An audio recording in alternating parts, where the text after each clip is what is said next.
అభిమానంతో మమ్మల్ని ఆహ్వానించినటువంటి లాం గ్రామ ప్రజలకు, తెలుగుదేశం పార్టీ, జనసేన కార్యకర్తలకు, నాయకులకు, అదేవిధంగా వేదికను అలంకరించినటువంటి పెద్దలకు నా మనస్ఫూర్తి ధన్యవాదాలు.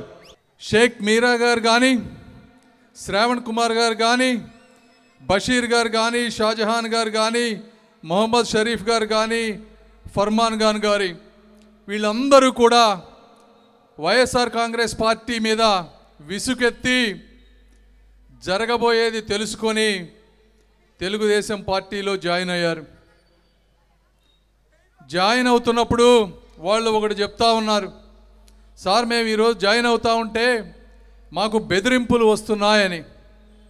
నేను ఒకటే చెప్తా ఉన్నాను, జగన్మోహన్ రెడ్డి గారికి కానీ, వైఎస్ఆర్ కాంగ్రెస్ పార్టీ నాయకులకు కానీ, మీ పరిస్థితి ఈరోజు ఎలా ఉందంటే ఒక సద్దాం హుస్సేన్ లాగా బిహేవ్ చేస్తూ ఉన్నారు. మీరు కేవలం 5-10 సంవత్సరాలు మీకోసం పాటుపడినటువంటి కార్యకర్తలని, నాయకులని మీరు విస్మరించి వారు ఈరోజు మిమ్మల్ని అసహించుకొని మీకు దూరం జరుగుతూ ఉంటే వారిని మీరు భయపెట్టాలని చూస్తూ ఉన్నారు.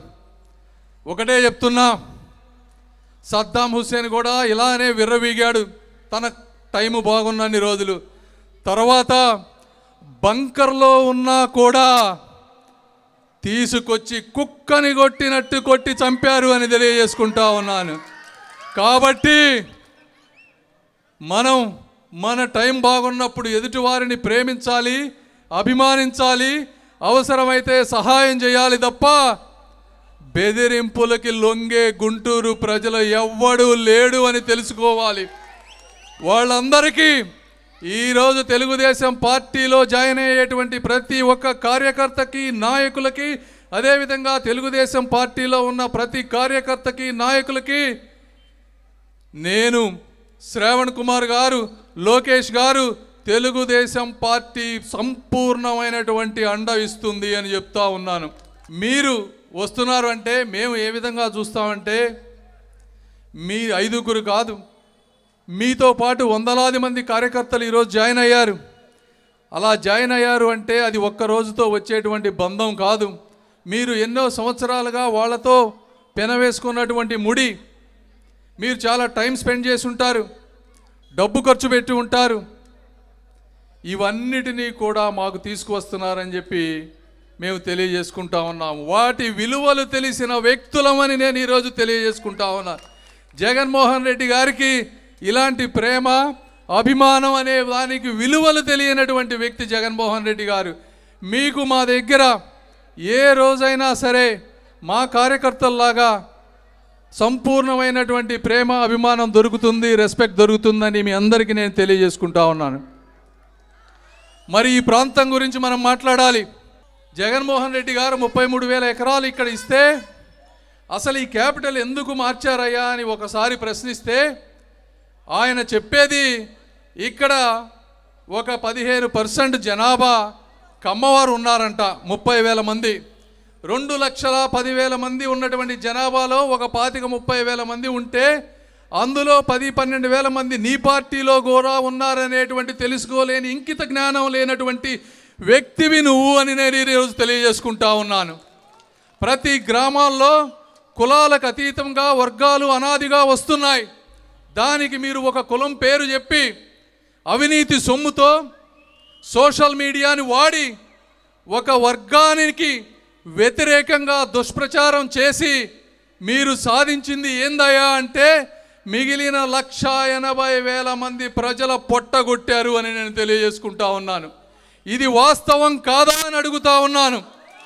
మరి ఈరోజు ఈ ప్రాంతంలో భవన నిర్మాణ కార్మికులు ఈ రాష్ట్రంలో 50 లక్షల మంది ఉన్నారు. ఈ ప్రాంతంలో ఎన్నో లక్షల మంది ఉన్నారు. ఒక సోదరుడు చెప్తా ఉన్నాడు, అన్నా నాకు మేస్త్రి పని లేదు, నువ్వు మాట్లాడన్నా అని చెప్తా ఉన్నాడు. అంటే ఆ వ్యక్తుల్లో ఉన్నటువంటి బాధ, ఆవేదన, ఆ కుటుంబాలు అప్పుల పాలై చితికిపోతా ఉంటే నువ్వు కులాల కురుక్షేత్రం పెట్టి రూములో ఉండి బయటకు రాకుండా ప్రజల సమస్యలు తెలుసుకోకుండా ఉంటే మేము పోరాడమా అని చెప్తా ఉన్నాను. ఈ తెలుగుదేశం పార్టీ పెట్టింది బడుగు బలహీన వర్గాల చెమట చుక్కలను తొడవడానికి పుట్టిన పార్టీ తెలుగుదేశం పార్టీ. అలాంటి భావజాలంతో వచ్చేటువంటి వ్యక్తులం మేము. మా బడుగు బలహీన వర్గాల ప్రజలకి అన్యాయం జరిగితే ప్రాణాలను సైతం లెక్క చేయకుండా కొదమ సింహాల్లా పోరాడతాము తప్పించి నీలాగా పిరికి పందలా ఇళ్లలో కూర్చోలేమని చెప్తా ఉన్నాను. మీరు ఇది చూడండి, ఇది 30 పేజీలు ఉంది. ఇందులో ఈ 30 పేజీల్లో ఏముందయ్యా అంటే, నారా చంద్రబాబు నాయుడు గారు 5 సంవత్సరాలు కఠోర శ్రమ చేసి కొన్ని వందల మందిని కలిసి ఈ ప్రాంతంలో అభివృద్ధి చేయాలనుకున్నటువంటి యూనివర్సిటీలు కానీ, హాస్పిటల్స్ కానీ, రీసెర్చ్ సెంటర్స్ కానీ, ఇండస్ట్రీస్ కానీ, కాలేజెస్ కానీ, ఇలాంటి లిస్టు ఇది. వీటి మీరు చూస్తున్న 3 యూనివర్సిటీలు మాత్రమే. వీటి అన్నిటికీ పొలాలు స్థలాలు ఇచ్చి పర్మిషన్లు ఇస్తే ఇవన్నీ క్యాన్సిల్ చేసినటువంటి వ్యక్తి జగన్మోహన్ రెడ్డి గారు. ఈ లిస్టు నేను చదువుకుంటా పోతే మీకు రేపొద్దుడు దాకా సమయం పట్టదు. నేను 1, 2, 3 మాత్రమే ఉదాహరణ ఇస్తా మీకు, ఎందుకంటే మీరు తెలుసుకోవాలి.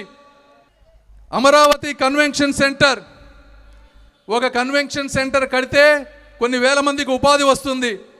పెద్ద కన్వెన్షన్ ఇంటర్నేషనల్ లెవెల్లో చేస్తే ప్రపంచంలో జరిగేటువంటి పెద్ద పెద్ద సదస్సులు ఇక్కడికి వస్తాయి. ఒక సదస్సు వస్తే ఎయిర్పోర్ట్లో కొన్ని వేల మంది వస్తారు. ఇక్కడ ప్రాంతంలో హోటళ్ళు అభివృద్ధి చెందుతాయి, టూరిస్టులు బాగుపడతాయి, చుట్టుపక్కల ఉన్న రెస్టారెంట్లకు బిజినెస్ వస్తుంది, అందులో పనిచేసే కార్మికులకి ఉపాధి వస్తుంది. కన్వెన్షన్ సెంటర్ని క్యాన్సిల్ చేశారు.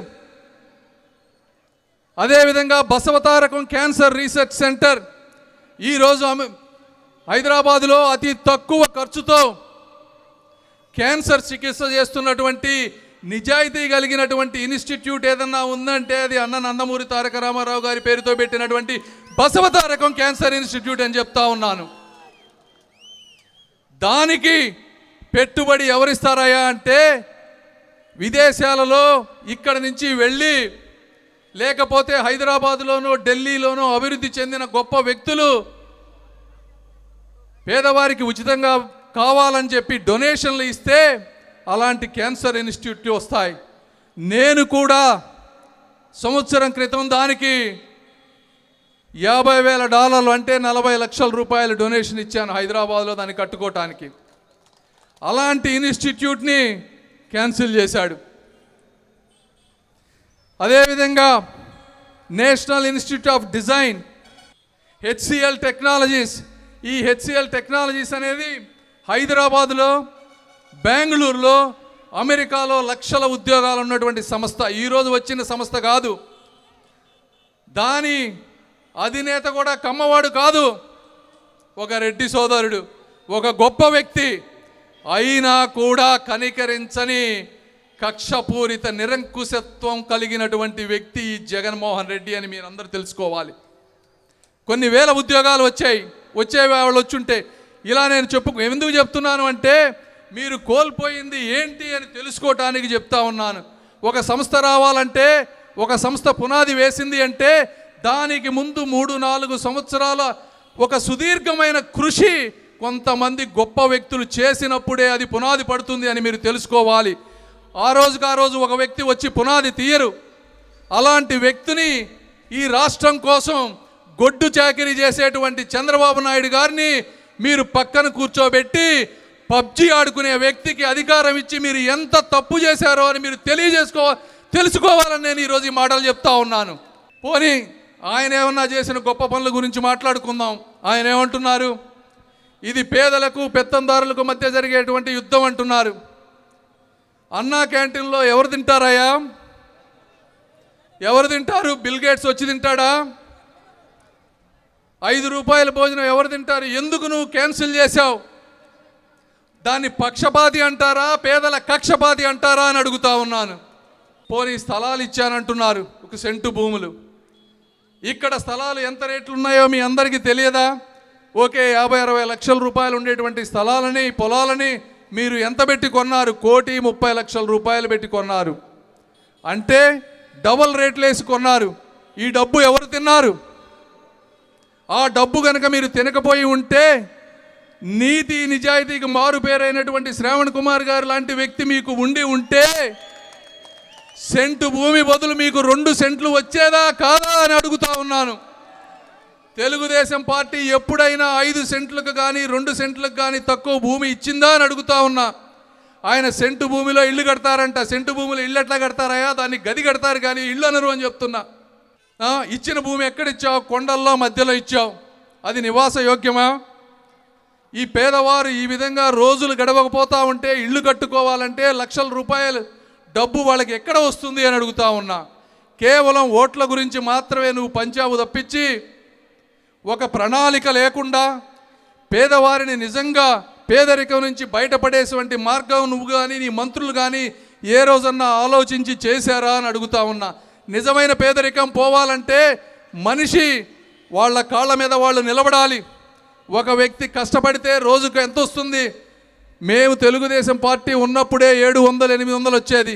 ఈరోజు పరిస్థితులు బాగా ఉంటే లేబర్కి గిరాకీ పెరిగి ఉంటే ఒక వ్యక్తికి 1200 నుంచి 1500 రూపాయల ఆదాయం రావాల్సిన పరిస్థితి ఈ రోజున. అంటే నెలకి 45-50 వేల రూపాయల ఆదాయం రావాలి. సంవత్సరానికి 5 నుంచి 6 లక్షల రూపాయల ఆదాయం రావాలి. ఇవి అన్నీ రాకుండా నువ్వు నాశనం చేసి నువ్వు ముష్టి 10,000 వేస్తే పెరిగిన నిత్యావసర ధరలు, పెరిగిన కరెంటు బిల్లులు కట్టలేక, స్కూల్ ఫీజులు కట్టలేక పేద ప్రజలు ఎలా బతుకుతారయ్యా అని నేను అడుగుతా ఉన్నాను ఈ రోజున. ఇవి నీకు వీటి మీద కానీ ఈ సమస్యల పట్ల కానీ నీకు కనీస ఇంకిత జ్ఞానం కానీ రాజనీతి కానీ ఉందా అని అడుగుతా ఉన్నాను జగన్మోహన్ రెడ్డి గారు. అదేవిధంగా ఈ ప్రాంతంలో నీటి సమస్య ఉంది. మీరు అడగొచ్చు, మేము కూడా గవర్నమెంట్లో ఉన్నప్పుడు చేసి ఉండాల్సిందేమో. అయితే అన్ని సమస్యలు ఒక్కసారి తీర్చలేం. మొదటి 5 సంవత్సరాలు మాత్రమే ఆంధ్ర రాష్ట్రం విడిపోయిన తర్వాత మేము అధికారంలో ఉన్నాం. అప్పటికి 24,000 కిలోమీటర్ల సిమెంట్ రోడ్లు వేసాం రాష్ట్రం అంతా. మౌలిక సదుపాయాలు ఎక్కడ కుదిరితే అక్కడ చేయడానికి ప్రయత్నించాం. ఈసారి వచ్చినప్పుడు శ్రావణ్ కుమార్ గారు నేను కారులో వస్తున్నప్పుడు మాట్లాడుకున్నాం. సార్ ఏంటి ఇక్కడ సమస్య అంటే నీళ్లు లేవు సార్ అని చెప్తా ఉన్నారు. మొట్టమొదటిగా దాన్ని మేము తీసుకుంటాం. నీటి సమస్య తీర్చే ప్రణాళిక తీసుకుంటాం. ఇళ్ల పట్టాలు పెంచుతాం. ఇళ్ళు కట్టేయడానికి మనస్ఫూర్తిగా మేము కృషి చేస్తామని మీ అందరికీ తెలియజేసుకుంటా ఉన్నాను. అదేవిధంగా ఈరోజు తెలుగుదేశం పార్టీ అధికారంలోకి రాబోతుంది అని తెలిసిన వెంటనే ఆల్రెడీ ఇక్కడ ఒక పాజిటివ్ మూమెంట్ స్టార్ట్ అయిపోయింది. స్థలాల రేట్లు పెరుగుతున్నాయి, ఉద్యోగాలు వచ్చే అవకాశం పెరుగుతూ ఉంది. అది మీకు కూడా కనపడుతూ ఉంది అని నేను అనుకుంటా ఉన్నాను. కాబట్టి మీ బాధ, మీ క్షోభ, మీ ఆవేదన మేము అర్థం చేసుకున్నాం. ఒక్క 40-50 రోజులు ఆగండి. అద్భుతంగా ఈ ప్రాంతం ఉండబోతోంది. ఆఖరిగా నేను ఒక్క బీజేపీ గురించి మాట్లాడాలి. శ్రావణ్ కుమార్ గారు చెప్పారు తెలుగుదేశం పార్టీ చేసినది. ఇందులో ఒకటే, తెలుగుదేశం పార్టీ ఒక లాల్ జాన్ బాషా గారిని, ఒక అబ్దుల్ కలాం లాంటి గొప్ప వ్యక్తులని సమాజానికి పరిచయం చేసి వాళ్ళని ఒక నేషనల్ లీడర్స్ చేసింది. జగన్మోహన్ రెడ్డి గారు చేసిన ఒక లీడర్ పేరు మీరు చెప్పండి అని అడుగుతున్నాను. ఒక్కడంటే ఒక్క లీడర్. ఆయన సమాజానికి, దేశానికి పరిచయం చేసిన వ్యక్తి సజ్జల రామకృష్ణారెడ్డి గారు తప్పించి ఇంకెవరూ లేరు అని నేను తెలియజేసుకుంటున్నా. అదేవిధంగా ఈరోజు బీజేపీతో పొత్తు పెట్టుకుంటున్నామని కొంత దుష్ప్రచారం చేస్తూ ఉన్నారు. కొంతమంది 4% రిజర్వేషన్లు అంటున్నారు. ఒక్కడు గుర్తుపెట్టుకోండి, అది జరిగితే ఇక్కడ శ్రావణ్ కుమార్ గారిని కానీ పెమ్మసానిని కానీ దాటుకొని వెళ్ళాలి ఫస్ట్ వాళ్ళు ఎవరైనా సరే అని చెప్తా ఉన్నాను. మీ హక్కులకు కానీ మీ స్వేచ్ఛకు కానీ ఎటువంటి అన్యాయం జరిగినా కూడా మొట్టమొదట ప్రతిఘటించేటువంటి వ్యక్తులం మేము. మీరు ఓటు వేస్తుంది మాకు అని మీరు గుర్తుపెట్టుకోండి. మేము ఎవ్వరికీ భయపడం. ఈరోజు కాకపోతే బీజేపీ అనేది ఒక బలమైన రాజకీయ పార్టీ. వచ్చే 5 సంవత్సరాల్లో వారు గవర్నమెంట్ ఫామ్ చేయబోతున్నారని ప్రతి సర్వే చెప్తా ఉంది. అది అత్యధిక మెజారిటీలో వాళ్ళు రాబోతున్నారు. మనకు ఉన్నది 25 ఎంపీలు. మనం ఈరోజు వారిని శాసించే పరిస్థితుల్లో లేం. రాష్ట్రం అంతా అప్పులతో కూడిపోయింది. ఈ ప్రాంతం అభివృద్ధి చెందాలి కాబట్టి స్నేహపూర్వకంగా వెళ్ళటం తప్పించి మేమేదో ఇక్కడ మైకు పట్టుకొని డైలాగులు చెప్పి మిమ్మల్ని ఒకరోజు ఆనందపరచడానికి ఇక్కడ రాలేదు. తెలుగుదేశం పార్టీ ఫ్రంట్ డోర్ నుంచి వెళ్తూ నిజాలు చెప్పి మీ ఆమోదం తీసుకోవడానికి మేము వచ్చాము తప్పించి జగన్మోహన్ రెడ్డి లాగా బ్యాక్ డోర్ వెళ్ళి తన కేసుల గురించి మాట్లాడుకొని మైనారిటీలకు అన్యాయం జరిగేటువంటి ఏ ఒక్క బిల్లుని కనీసం ప్రశ్నించడం పోయి కనీసం చర్చ కూడా చేయలేని విధంగా మేము చెయ్యము అని ఈరోజు చెప్తా ఉన్నాను. ఇందాక శ్రావణ్ కుమార్ గారు చెప్పినట్టు ఈరోజు తెలుగుదేశం పార్టీ చంద్రబాబు నాయుడు గారికి అవమానం జరుగుతుంది అంటే దానికి కారణం ఆ రోజు గోద్రా అల్లర్ల విషయంలో ఆయన గళం విప్పటమే అని మీరు అందరూ అర్థం చేసుకోవాలి. ఆయనకి ఇంత అవమానం జరుగుతూ ఉన్నా, ఆయన ఒక నేషనల్ లీడర్ అయినా ఈ కంబైన్డ్ స్టేట్స్లో తెలుగు జాతి ప్రపంచాన్ని శాసించే విధంగా మనందరినీ బాగు చేసిన వ్యక్తిగా ఉన్నా ఈరోజు ఈ రాష్ట్రం గురించి అవమానాలు ఎదుర్కొంటున్నారు. ఆయన తగ్గి మీ అందరి జీవితాలని పెంచాలని అనుకుంటున్నారు అని మీ అందరూ తెలుసుకోవాలి. అలాంటి సహనమూర్తి గొప్ప వ్యక్తి, ఆ వ్యక్తి ఉన్నప్పుడు మీకు విలువ తెలియదు, ఆ వ్యక్తి లేనప్పుడే ఆయన విలువ మనందరికీ తెలుస్తుంది అని మీరందరూ తెలుసుకోవాలి. ఏదేమైనప్పటికీ మీరందరూ ఈరోజు మమ్మల్ని ఇంత ప్రేమతో ఆహ్వానించారు.